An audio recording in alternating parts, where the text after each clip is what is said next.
Welcome to Make Peace with Food. I'm your host, Emily LaVoie, a certified eating psychology coach. I own a virtual private practice, and I work with clients all over the world, one-on-one and in group programs, to help heal their relationship with food and improve body image. Here at Make Peace with Food, we believe food is not your enemy, that eating should be fun and bring you joy and pleasure, not stress and guilt. To keep this a safe space, I will try my best to avoid mentioning numbers like calories and weight, as well as other potentially triggering content, but you know yourself best, so please avoid any episode topics that may not feel helpful to where you're at in your healing journey.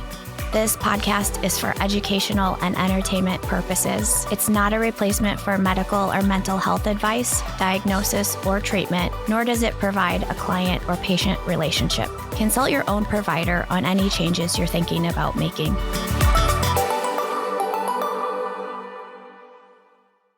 Today's episode is brought to you by my one-on-one coaching.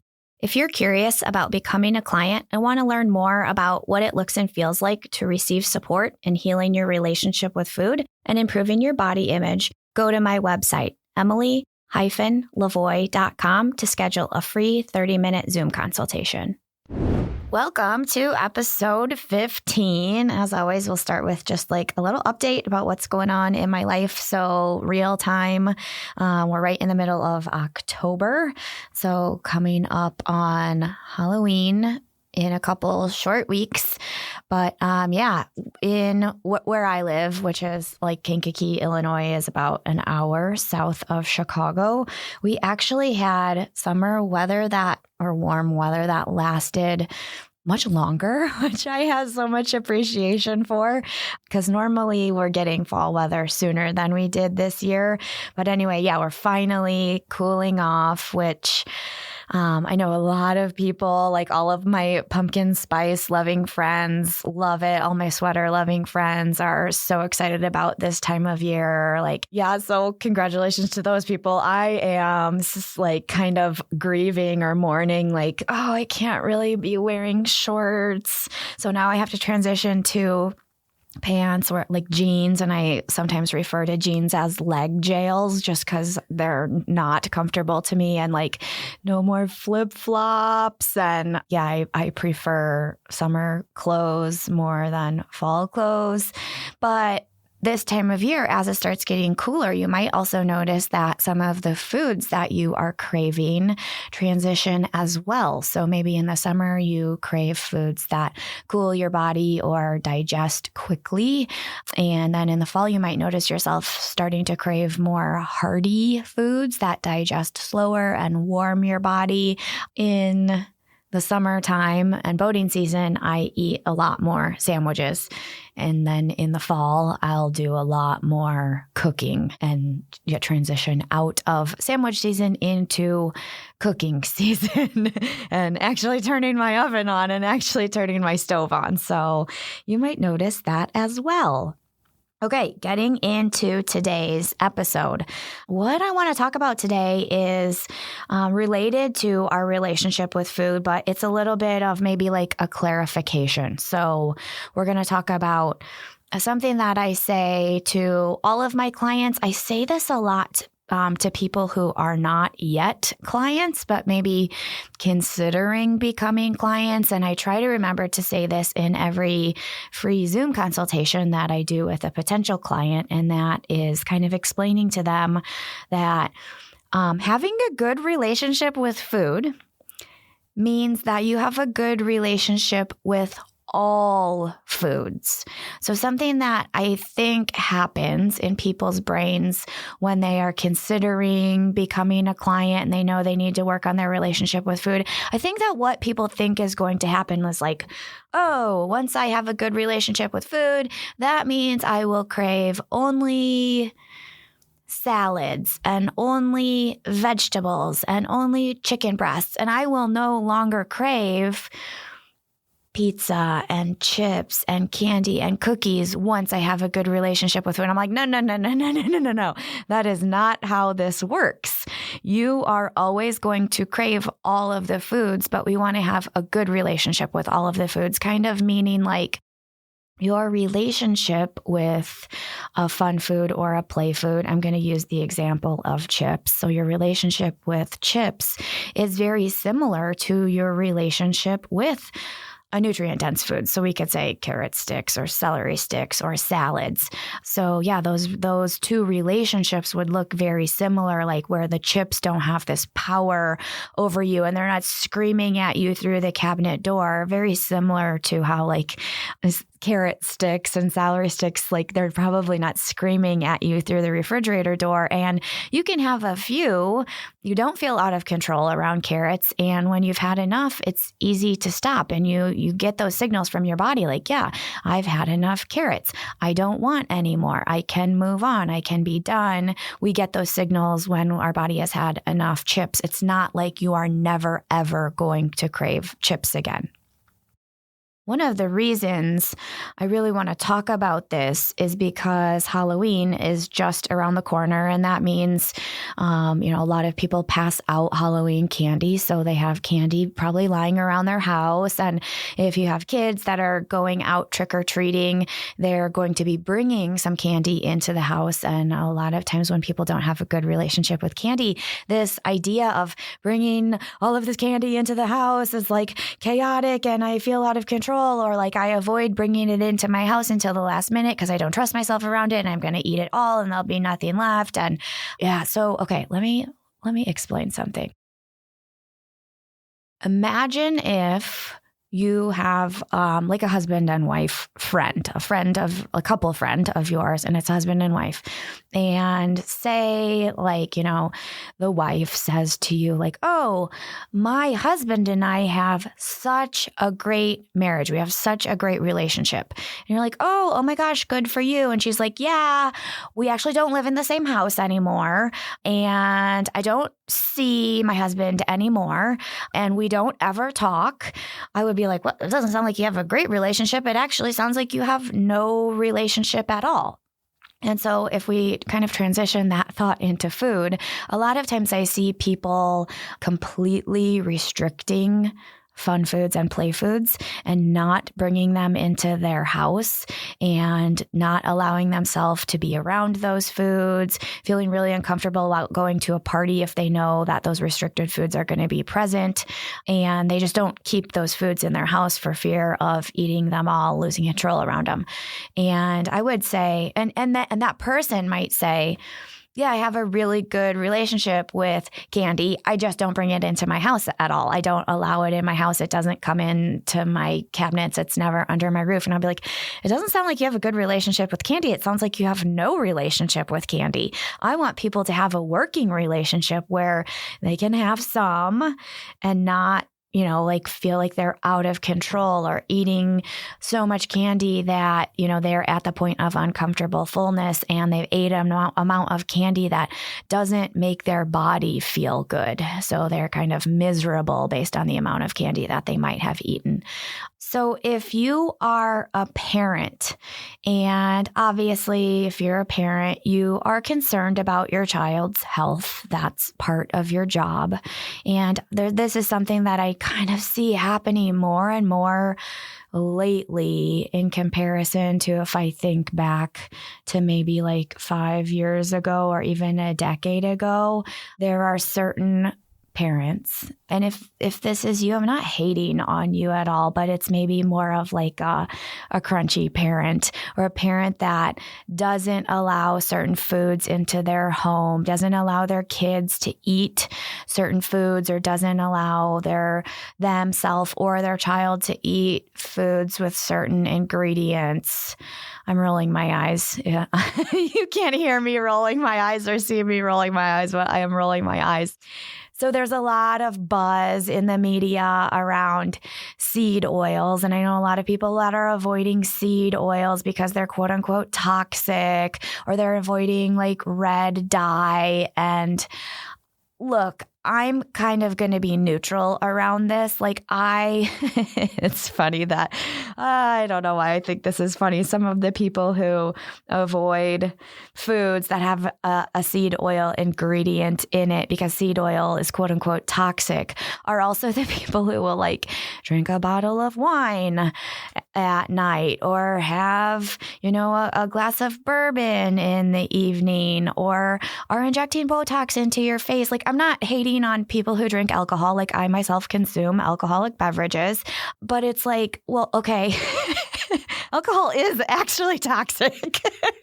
But like when we're talking about things that are toxins, it's always like the poison is in the dose, just like meaning there are a lot of things that would become unhealthy or harmful to our body, but it has to be consumed in like basically a lethal dosage.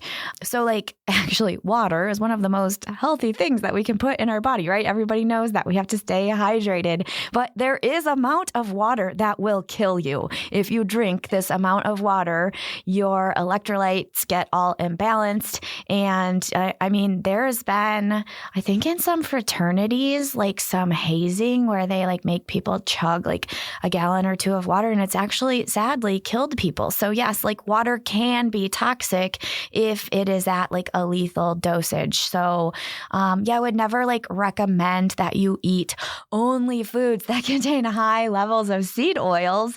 But I also think like, man, this freaking word toxin or toxic when we're referring to food gets thrown around like confetti. And I just see so much like fear mongering with food and like quote unquote health and quote unquote wellness. And yeah. Okay. So if you are a parent and you have a lot of strict rules and regulations about the foods that you allow into your house or the foods that your child can or can't eat. And I know from the bottom of my heart that you are doing it with the best of intentions and your intention is your child's health and wellness. But I've heard this from clients about their experience as children.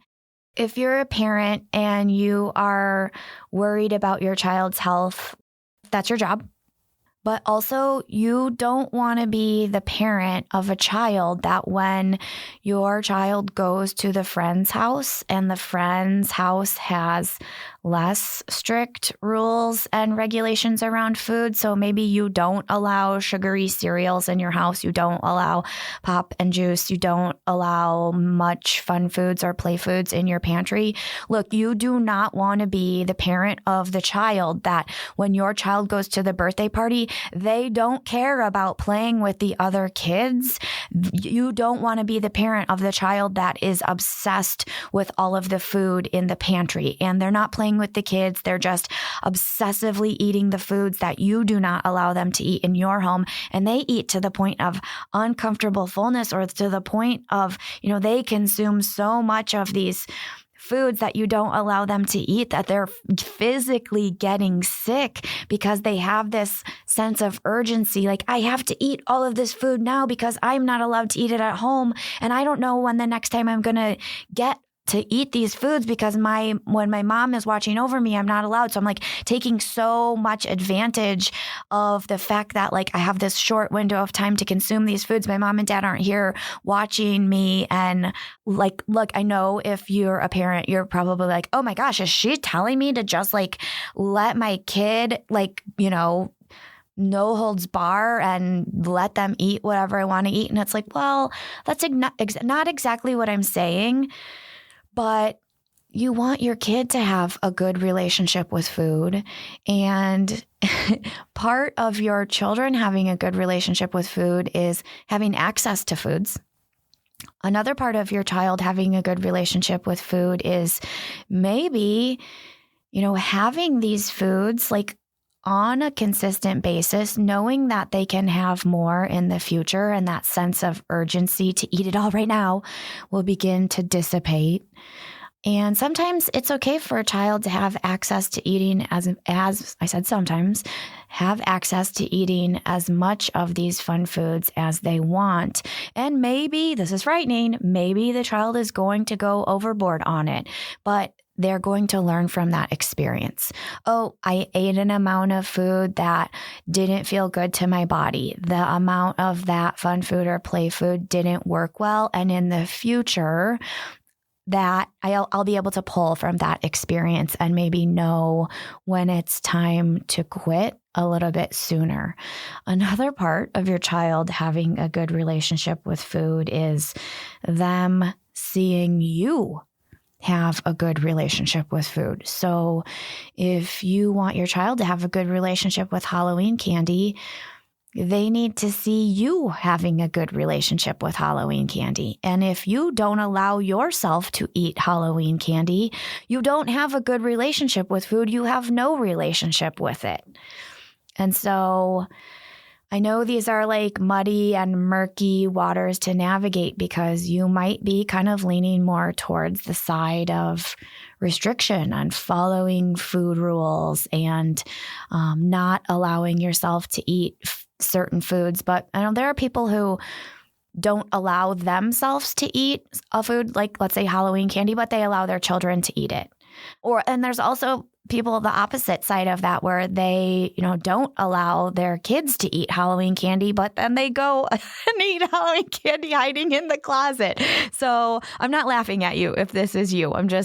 I know that all of these people exist, and I'm here to help support your relationship with food. And that means I'm here to support your relationship with all foods, including Halloween candy. But I also do a lot of, oh my gosh, I think that there's nothing more humbling than when this happens to me pretty often. Like it's typically a mother will come to me and kind of say like, I really want to work on my relationship with food because my mother had a poor relationship with food and she inherited her poor relationship with food from my grandmother who also had a poor relationship with food. And kind of like, I see how this is very generational and I need to have a good relationship with food so that my kids can have a good relationship with food. Like I'm not going to pass this shit down to them. This stops with me.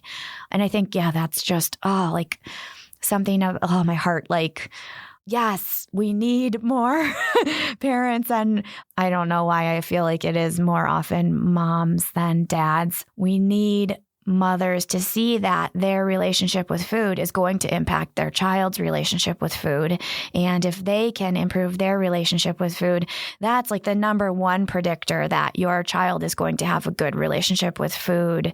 And the same thing goes for body. If you have a good body image or a positive relationship with your body, that is the biggest factor to your child having a positive relationship with their body. Okay, so now I'm going to transition into talking about something else, but it's related. So stick with me. What I'm going to talk about, in intuitive eating, it is called full unconditional permission to eat, which kind of translates to you can eat whatever you want, whenever you want, in whatever quantity you want to eat it. Okay, so that's full unconditional permission to eat. And I'm sure that sounds frightening to you. Like, wait, what? You can eat whatever you want with any ingredient whenever you want. So yeah, talking to you intermittent fasters, no more rules and regulations about when you can and can't eat. And then in whatever quantity you want to eat it. So, but don't forget, or I don't know that I've even explained this yet. This will be an episode at some point that with intuitive eating, it's not just like eat every single thing that you want, no holds bar, pizza and donuts all day, every day. There's a component of it that is very important. And how do I want to feel when I'm done eating? And typically people want to feel like energized and they want to feel positive. They want their body to feel good. So they don't want to eat an amount of food that makes them feel uncomfortably full. So we're taking all of those things into consideration when we're making food choices. But part of learning how to do it is like making mistakes. And that doesn't mean that you're a failure. And I've always said that intuitive eating is not a diet. It's not intuitive dieting. It's intuitive eating. And that means that like you can't quote unquote succeed or quote unquote fail. You do kind of maybe like make some mistakes, but we don't say that you failed. We just said like, oh, hey, you learned from something from that eating experience, and you can take that something that you learned, even if it was kind of like a mistake. I ate to the point of uncomfortable fullness, or this food, gosh, whenever I eat this food, it just doesn't make me feel good. Like something about this food isn't sitting right with my body. Like we just take that knowledge, stick it in your back pocket, and in the future, you can pull that back out of your back pocket and kind of remind yourself, oh, the last time I ate this amount of food, it was a little bit too much for my body. And what adjustments can I make this time and maybe have a better experience with that food? So, okay. Circling back, I digress, but I love digressing. So circling back to full unconditional permission to eat. It is based on the science of habituation. And I will link some research studies about the science of habituation in the show notes if you want to like learn more about the science of habituation. But the best way that I can explain this is that like, okay, when I said like, the topic of this episode is having good relationship with food means having a good relationship with all foods. If we are incorporating foods back in that we have previously restricted and not allowed ourselves to eat, when we eat those restricted foods, we are going to feel very out of control around them. They're going to hold a lot of power over us. They're probably going to be screaming at us through the cabinet, through the refrigerator, through the freezer door. But once we habituate ourselves to the food or allow ourselves full unconditional permission to eat, that urgency to eat it all right now and feeling out of control, it dissipates. And eventually the ice cream becomes very or your relationship with ice cream or chips becomes very similar to like what I said, your relationship with carrots. You know when your body's had enough. You can easily stop and say like, oh, I'm satisfied. I've had enough of this. Okay, the best way to explain this is if you are in a current relationship. Maybe you're married or you've been in a long-term relationship. Maybe it's current, maybe it's past. So think about this long relationship that you have experienced and think about,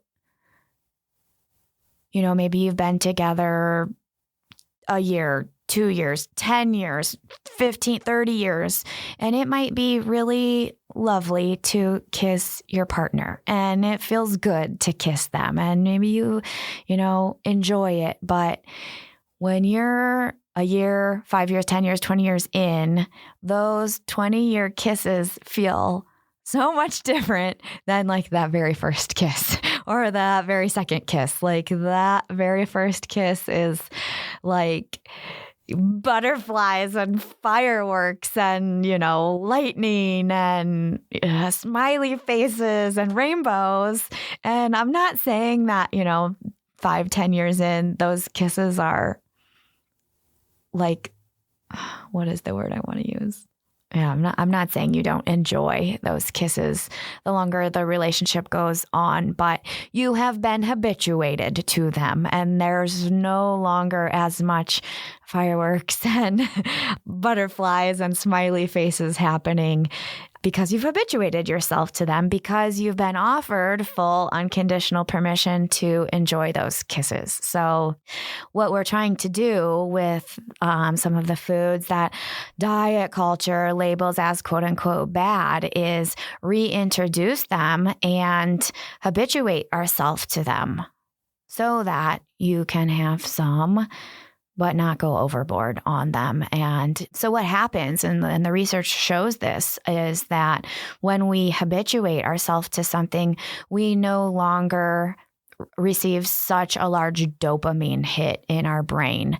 If we have something very regularly, like the kisses, the first kiss was a huge dopamine hit. The first bites of ice cream when it's, something you don't allow yourself to have regularly, that's going to be a huge dopamine hit. But if you know you are allowed to have more, again, you don't have to eat it all right now. You have it regularly. You enjoy it. You know the amount that works well for your body. That dopamine hit, it's still there, but it's not like, a huge dopamine hit. So okay, so if you're a person who has a lot of food rules and maybe a history of dieting, you're probably freaking the heck out at this moment because you're like, well, I have so many foods that are off limits. I don't allow myself to eat X, Y, and Z and A, B, and C. And like now as this Emily lady, she's just telling me like go to the store and buy all of the restricted foods and then like just keep them in my house and like eat them all of the time. Like I will, go off of that. That's not what I'm saying. Typically, when I do this with my clients, we will have a conversation about, what food is maybe not the scariest food, not the food that you feel the most out of control around. So I one time had a client that her frightening food, which I call a fear food, her biggest fear food was barbecue chips. And so we're like, okay, we're not going to start with barbecue chips. We're going to start with a food that feels a little bit safer. And so I'm trying to remember what she even picked. I think it was I don't think she allowed herself to eat cereal at all. And I don't think she even picked her all-time favorite cereal. I think she picked a cereal that felt pretty safe to her. And she started having that.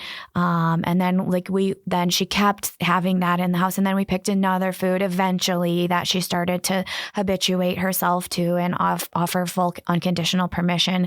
And we slowly worked through this list until eventually we did make our way to barbecue chips, and she habituated herself to barbecue chips. So having a good relationship with food to her looked like she would maybe have lunch and she would make herself a sandwich and have some soup. And then along with that, she would have some barbecue chips. And her goal wasn't to get to the point where she never craved barbecue chips. That's not going to happen. Barbecue chips are delicious. She obviously liked them a lot, but we learned how to have an amount that felt good to her body, and she no longer felt out of control around them. And I remember her one time sharing with me wow, you're not going to believe this. And I'm like, what? And she was like, I had to throw away a bag of barbecue chips because they were in my cabinet for so long, they actually got stale. I wasn't not allowing myself to eat them. I just didn't eat them all. I didn't finish them in time.